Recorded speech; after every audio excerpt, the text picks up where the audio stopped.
പാവങ്ങൾക്ക് വേണ്ടി ആരെങ്കിലും വന്നോ? ഞാൻ ഇലക്ഷൻ സമയത്തൊന്നും അല്ല വന്നത്. ഞാൻ എനിക്ക് വളരെ മുമ്പെയാണ് വന്നത്. മനുഷ്യരുടെ ചോര ഊറ്റി കുടിച്ചത് തസ്കരന്മാരാണ്.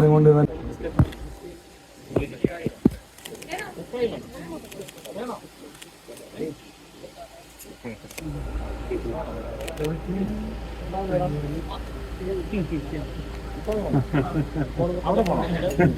ക്യാമറയിൽ നോക്കാം. അപ്പൊ ആരാ സിനിമ?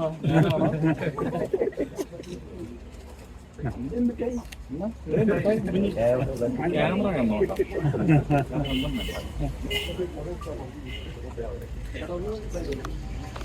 ഓക്കെ.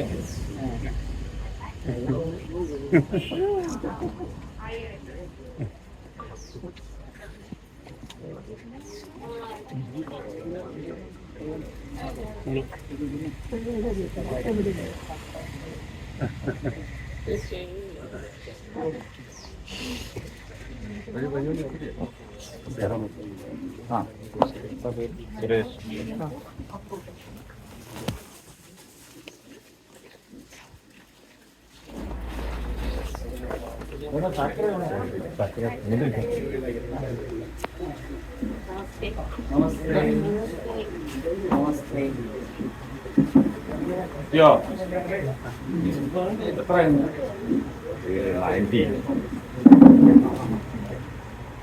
വെളിച്ചം വേണ്ട.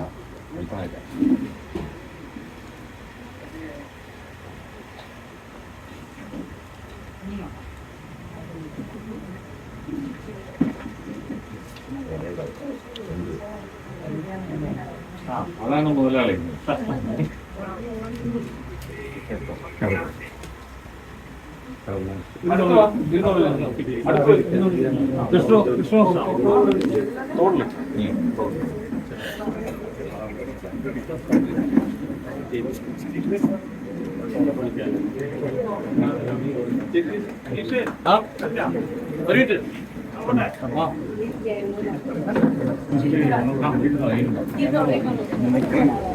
മീഡിയം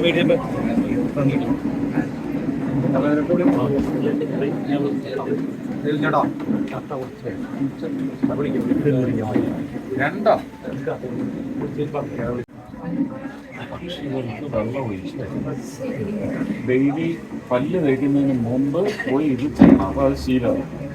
മഴക്കാലത്ത് വെക്കണ്ട. അമ്മയുടെ വീട്ടിൽ കൊണ്ടുപോയി ഇത് വയ്ക്കോ? പക്ഷികൾക്ക് അത് നമുക്ക് കാണാൻ പറ്റിയാൽ നമുക്ക് ഭയങ്കര സന്തോഷമായിരിക്കും കേട്ടോ. ആ സന്തോഷം നമ്മുടെ ആരോഗ്യത്തിനും നല്ലതാണ്. പക്ഷേ അത് പൊട്ടിച്ച് കഴിക്കാനുള്ളത് ഒന്ന് പൊട്ടിച്ചു കൊടുക്കുന്നത്. പൊട്ടിച്ചു കൊടുക്കുക.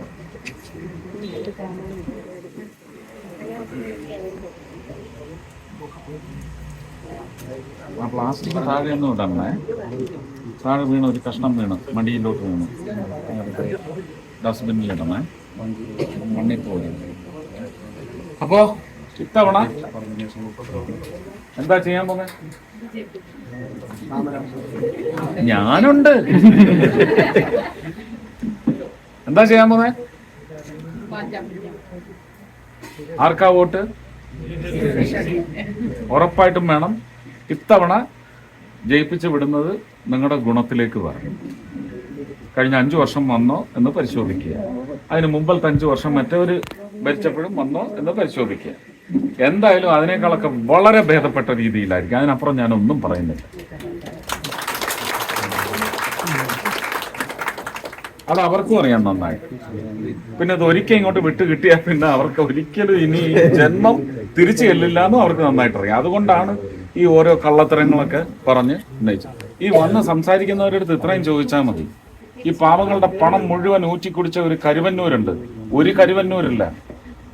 കേരളത്തിൽ അത്തരത്തിൽ 100 കണക്കിന് ഏതാണ്ട് 200-200 ചില്ലുവാനം ബാങ്കുകളുണ്ട്. മനുഷ്യരുടെ ചോര ഊറ്റി കുടിച്ചത് തസ്കരന്മാരാണ്. വരുന്നവരുടെ അടുത്തൊക്കെ ആരൊക്കെയാണ് ബന്ധുക്കള് എന്നൊന്ന് ചോദിച്ചാൽ മതി. ഈ വരുന്നവരുടെ ബന്ധുക്കൾ ആരൊക്കെ ഉണ്ട് എന്നൊന്ന് അന്വേഷിച്ചാൽ മതി. ആ പാവങ്ങൾക്ക് വേണ്ടി ആരെങ്കിലും വന്നോ? ഞാൻ ഇലക്ഷൻ സമയത്തൊന്നും അല്ല വന്നത്. ഞാൻ എനിക്ക് വളരെ മുമ്പെയാണ് വന്നത്. ഞാൻ കഴിഞ്ഞ 4 വർഷമായിട്ട് തൃശ്ശൂർ മണ്ഡലത്തിലുണ്ട്. ഒരു MP ഇവിടെ ഉള്ളപ്പോഴും തോറ്റ MP എന്താണ് കോർപ്പറേഷന് വേണ്ടി ചെയ്തത്, ആവണിശ്ശേരി പഞ്ചായത്തിന് വേണ്ടി ചെയ്തത്?